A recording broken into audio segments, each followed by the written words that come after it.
Welcome to another edition of Disability and You. I'm Ganesh Singh, your host.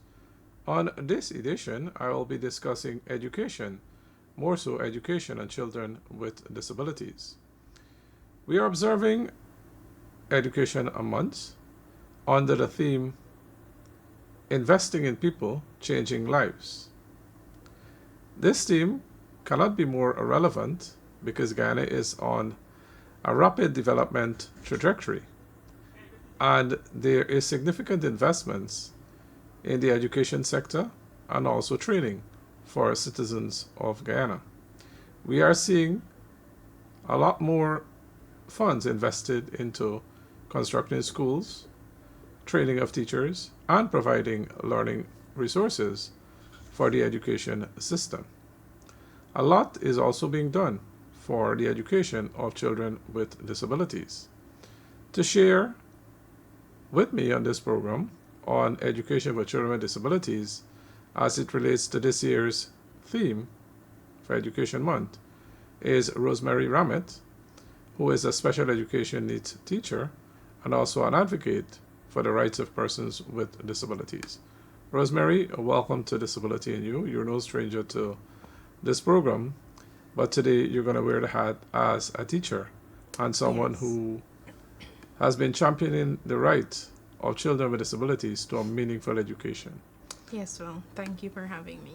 As I shared earlier, this year the theme is Investing in People, Changing Lives. How appropriate or relevant is this theme to education and children with disabilities? Well, first, I think we all know that the human resource of a country is really the most important, and in order to really harness those skills and our resource, we need to invest.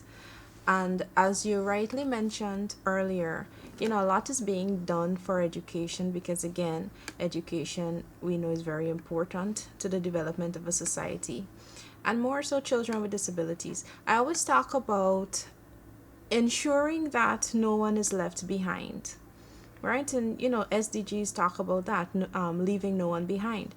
And so it's really important that in every aspect of development, more so education, we always ensure that we are investing in people with disabilities, inclusive of children with disabilities.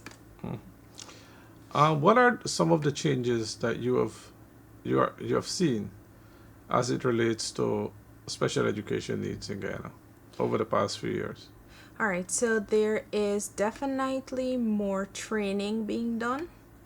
For instance, we have an associate degree in special education now at the Serpata College of Education, which I think is a step in the right direction.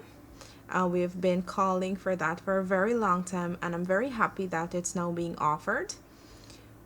Then there is the Gold Scholarship that has a bachelor degree in special education available, and I know a lot of teachers are taking that as an opportunity to, get training in that area. Additionally, we know that we should be seeing a lot more children children with disabilities receiving educational services through the screening that will be done, the hearing and eye screening that will be done with, very young children. That's through the Ministry of Health. Yeah, through the Ministry of Health. That will also allow for a lot more children to be identified and supported where necessary. Additionally, I have seen more resources being put towards special education. At least I know where I work. I know that the ministry supports, whatever it is we need in terms of equipment or assistive technology, teachers, and so on. They would ensure that they provide that to us so that we would be able to do our work. Mhm. So, Rosemary, we shared or you shared some of the things that are being done as it relates to improving the special education needs system in Guyana. But based on your location as a teacher and as an advocate, what are some of the gaps you are still seeing? All right. The gap I would say is the recognition that children with disabilities ought to be integrated. And there is a disconnect, I think, with acknowledging that a child with a disability, is entitled to a quality education. There's a disconnect between that and really integrating them into the mainstream system, because at the end of the day we don't want segregation, right? We don't want a child to be separated if they can function in the mainstream classroom with support.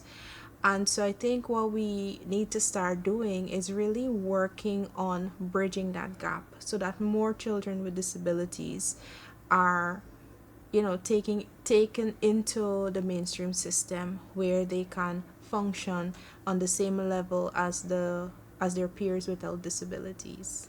Mhm. Any other gaps? What about resources towards the special education needs or implementation or delivering the content in the classroom, use of technology, and so on? There is always the need for technology. There is always a need for especially assistive technology, because of the fact that assistive technologies, as you know, Ganesh, it is extremely expensive.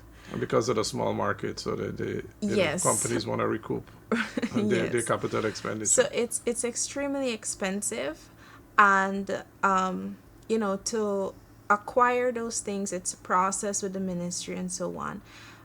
And so I know that indeed resources, especially technology, can be a major challenge. But what I do want to say is that it does not stop us from doing our job. And it is something that is definitely needed, but we have been able to work along Work with, around it. right, work But it around would it. enhance both Definitely. the And yes, it would definitely enhance the learning learning process. experience Hmm. of the students. Yes. And well, we discussed some of the gaps, but you mentioned investing in more technology.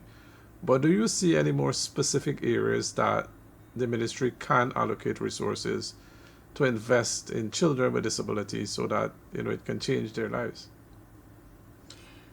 I want to start with first professional development. We don't have specializations in the area of like blind education and deaf education, and well, we do have autism, because that you'll find that a bit more. But children with specific learning disabilities and other types of disabilities, I I strongly believe that we need specialists in those areas, and those specialists will be able to really guide the delivery of education, because each group of individuals with disabilities require different things. The second area, I would say, well, my area is blind education, Yeah. and so I really don't want to speak on an area where I don't have experience. But I know for sure that there are resources that can be allocated towards children with autism and children with specific learning disabilities, children who are deaf, ensuring that they have means of communication, ensuring that the necessary pieces of technology are procured that the children need in order to be able to do their work. Mhm. Yeah. So investing in professional development for teachers that are currently in the system Yes. and assistive tech. What about expansion of special education needs into regions, administrative regions where um, there is currently no structure, or if there is, it's very limited, and even expanding in some of the regions right now to ensure that all children with disabilities have access to a meaningful education. Right, and that's an excellent point that you raised there, because we know that in many of the hinterland regions, we don't necessarily have the infrastructure to cater to the needs of children with disabilities. And as you mentioned, it really is important that we expand the delivery of special education or education for children with disabilities into those areas, because we do have individuals there, and they also need to benefit from the same services that are being offered to the children in Central Georgetown or in Region 6 and so on. Mhm. Rosemary, both you and I would have referred to meaningful education. I just want you to elaborate a bit more what meaningful education means to children or education of children with disabilities. All right. Put simply, what it is not is having a child in the classroom and just using that as the criteria to measure their educational experience. Having a child with a disability in the classroom, what that looks like and what we at the unit are working on ensuring is that that child is participating the same way other children are expected to participate, that the teacher doesn't put that the teacher don't put them at the back of the class and forget about them. Mm-hmm. That the teacher ensures that while he or she is teaching, that they are also accommodating that child in the classroom. So it does not only entail physically having the child in the classroom to say that, oh, this child attends school, but ensuring that they are providing the support, and then the support teachers such as myself are there to provide the support that the child needs. So I'll give you an example. If, for instance, a child is a wheelchair user, right? And their condition does not allow them to sit for very long periods of time. In my opinion, that should not be a problem in the classroom. Because if a child can only sit for 2 hours at a time and they may need to take a few minutes rest outside of the wheelchair, then that accommodation should be provided. Because that is not a reason to deny a child an education.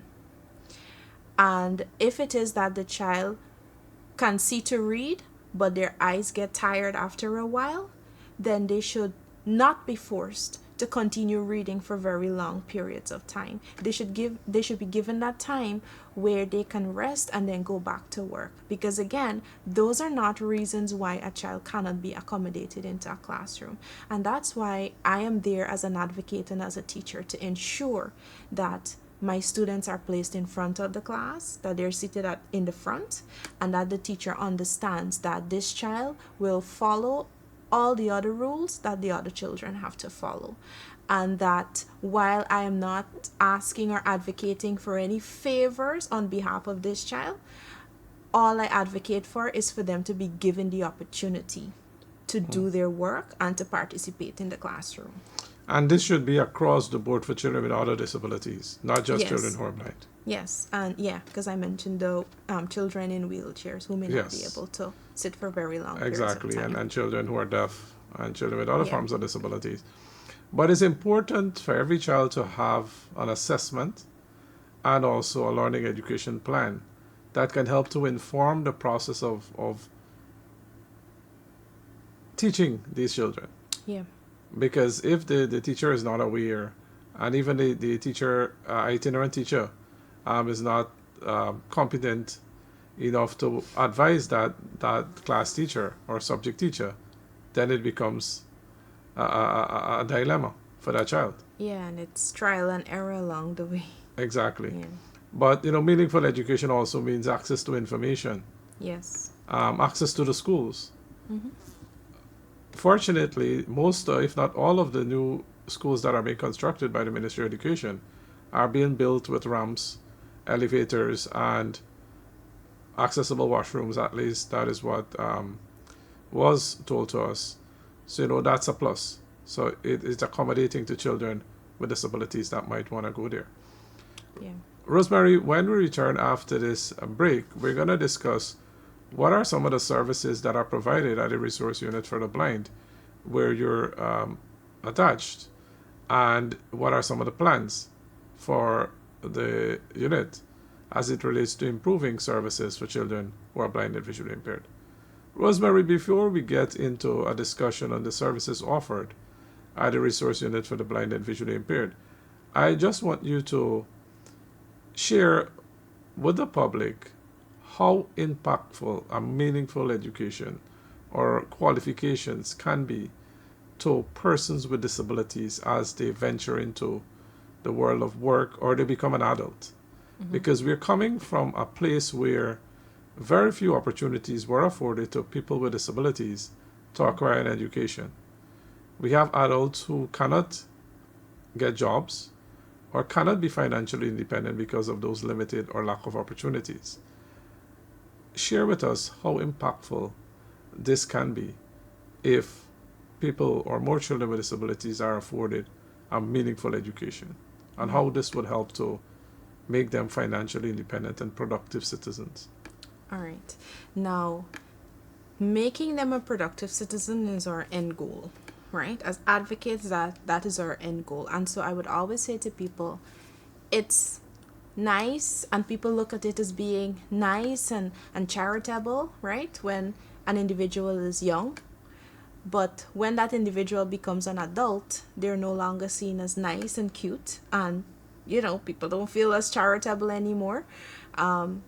That individual now becomes a burden because they were not given the opportunity, they don't have an education, they don't have any skills, and so they become a burden now upon the people around them.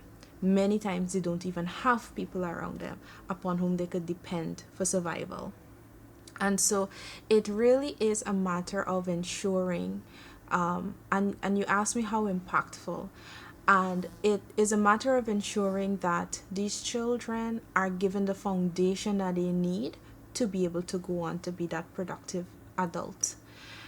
In many cases, children come to us at 11 years, 12 years old, and without any previous schooling. And so we have to now work 10 times more than than a mainstream teacher to ensure that we bring this child up to a point where they can be able to function in the mainstream school. And this is how important we see that child having an education is, because we do all hours, weekends, we go above and beyond, right? Every aspect that the child And needs this, support. and as a public teacher, a Yes, yes. public school Yeah. teacher. Yeah, we're always writing places. We're always asking organizations, assist our student who just wrote his CXC. I will always talk about him. He came to us at 12 years old without any previous schooling. The first time he attended school, he started in third form, right? And he wrote CXC and he passed with five. He got 5 grade 3s. He grew up in an orphanage, and we had to get a business. Thankfully, Revision Optical financially supported him for a year, paid for his CXC subjects, just so that he can come out to school, just so that he could come out to get an education. And again, that is why it is so important to us that these children are impacted in an educational sense, because he did work study at the Regional Diagnostic Center in Turkine, and we are now looking into assisting him to gaining employment. And 5 subjects or 5 grade 3s might not sound significant to people out there, but for someone with a disability, taking into consideration that young man's background, it is a major accomplishment, a major achievement. And it puts him in a position where he can Yes. now develop himself academically, because he can go to University of Ghana, possibly the Sir Potter College of Education, and he can also gain employment. In 5, 6 years from now, he will become an independent person with a disability. Yep. And that is what we want more of. That is just one example, and there are many, many other examples. Even yourself being afforded the opportunity for an education and now being able to be employed. Rosemary, now let's focus on what are the services offered at the resource unit for the blind and visually impaired. What support do you guys provide to children who are blind and visually impaired, and what catchment area you guys work within? Okay. So the support that we provide is divided into two categories. we have the academic support, and then we have the skill support. So children who are blind or low vision do not learn things by seeing, right? They do not learn by modeling, they do not learn by mimicking because they're unable to see. And so many of the skills that a sighted child would be able to learn, we call incidental learning, they're not exposed to that. So when they come to us, we provide the usual academic support, reinforcing their work, ensuring that their work is in an accessible format, that they have tactile diagrams and so on. But then the other important aspect of our work is training those children in the skills that they need. Many of them don't have developed fine motor skills, like their fingers are not developed, and they need to learn to type, they need to learn to read Braille. And so those are the things that we now have to work with them to ensure that they can use a computer, they can use a tablet, they can use a phone, they can read Braille, right? So we have to schedule classes for them to learn Braille, assistive technology. We have orientation and mobility, which is teaching them how to use the white cane, how to safely navigate their environment, how to, move around their schools and so on. Then we have independent living skills, simple things as teaching them how to dress themselves, how to match colors, how to ensure that they organize things in their home so that it's easy for them to find it without assistance, teaching them how to prepare meals, how to be safe in the kitchen, right? Those are areas that we have to support them with because they don't get that through incidental learning. So that's one aspect of the services provided. Yeah, one category because One there are category. many areas under that. Yeah, there are about 8 or 9 areas under that category that we have to provide support. And then the academic side of it now, we ensure that they are comfortable in their classroom. At the beginning, we would normally sit with them in the classroom, preferably sit away from them to observe, to see how they're interacting in the classroom, how they're managing and so on. And we would work to ensure that they have all their assignments, that they understand what is it they have to do, that they're participating in the classroom. And then we work along with their subject teachers. Well, I teach at the secondary level. We work along with their subject teachers to ensure that, they're doing their work, they are participating in the class, they get their SBAs done and things like that. And we also work along with the school to identify possible subjects that the students may want to take up for CXC. So we start focusing on those areas because we don't allow them to, we don't recommend that they, start off with 13, 14 subjects because that doesn't leave space for us to do the other skill training. So normally we would, recommend 7, 8 subjects depending on what the parent and the child prefers and so on. So we would start focusing on those areas so that we have time on the timetable to then focus on the other areas. And you also provide conversion of materials, reinforcement concepts, and so on. Yes, they all receive their information in an accessible format. So we scan all their textbooks, we scan all of their reading materials, novels, short stories, poems, things like that. We scan to ensure that they have access to it with a screen reader. Other teachers would use a voice recorder and record the information and give it to the child so that they can then go back to that. Other teachers would prepare information in large print for those who are low vision. Excellent. Rosemary, what are some of the plans, before we put a wrap on this edition, what are some of the plans of the unit? And you can also share contact information if there is someone, a parent, a relative, someone out there who knows a child who's blind or visually impaired that needs support or needs to be registered with the unit. So tell us what are some of the plans and then the contact information. All right. So our plan is really to create a better structure of how we do things at the unit. Because we don't have a specialist per se, we do what we can as teachers. We do research and we try to learn as much as possible so that we could better serve our students. So we're working now to towards establishing the what we call essential assessments for children who are visually impaired. And this is really when a child first comes to us, we have to do a functional vision assessment where we assess the level of vision that they have and how their vision is affected by things like light and colors and contrast and so on, so that we would know how to serve this child because we know the level of vision and how it can be used to enhance their learning. Other assessments would be things like the learning media assessment, where we assess which media is best suited for the child. And again, these are all forms of data collection for us so that our work is more evidence based, and our teaching approaches is more research based, because that's what we're aiming for. We still have our Braille program, and we want to integrate fully now orientation and mobility and independent living skills and so on into our timetable, because how it's done now, it's really, as the need arises, but we want to integrate that fully now into our timetable for the students.